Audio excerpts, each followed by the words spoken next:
പാലക്കാട് ജിമ്മിൽ വർക്കൌട്ട് കഴിഞ്ഞ് വീട്ടിലെത്തിയ യുവാവ് കുഴഞ്ഞു വീണ് മരിച്ചു. ശ്രീകൃഷ്ണപുരം കരിമ്പുഴ സ്വദേശി രാമചന്ദ്രനാണ് മരിച്ചത്.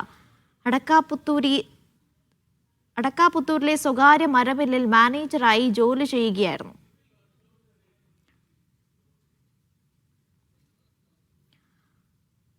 പാലക്കാട് നിന്നാണ് ഈ വാർത്ത വരുന്നത്. ജിമ്മിൽ വർക്കൌട്ട് കഴിഞ്ഞ് വീട്ടിലെത്തിയ ശേഷം യുവാവ് കുഴഞ്ഞു വീഴുകയായിരുന്നു. പിന്നീടാണ് മരണം സ്ഥിരീകരിക്കുന്നത്. സാജിദ വിവരങ്ങൾ നൽകും. സാജിദ, എന്താണ് സംഭവിച്ചത്?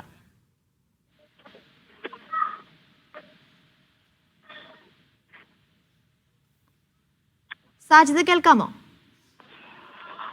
അനീഷ, ജിമ്മിൽ പോയി വർക്കൗട്ട് കഴിഞ്ഞ് വീട്ടിലെത്തിയ യുവാവാണ് കുഴഞ്ഞ് വീണ് മരിച്ചത്. കരിമ്പുഴ സ്വദേശി പാണ്ടൻപറമ്പ് കുന്നത്ത് വീട്ടിൽ രാമചന്ദ്രനാണ് മരിച്ചത്. ഇദ്ദേഹം സ്ഥിരമായി ഈ ജിമ്മിൽ മറ്റും പോകാറുണ്ട്.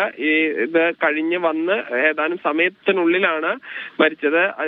ആശുപത്രിയിലേക്ക് എത്തിച്ചെങ്കിലും, കുഴഞ്ഞു വീണതിന് ശേഷം ആശുപത്രിയിലേക്ക് എത്തിച്ചെങ്കിലും ഈ ജീവൻ രക്ഷിക്കാനായില്ല. ശരി, സാജിദാണ് വിവരങ്ങൾ നൽകിയത്.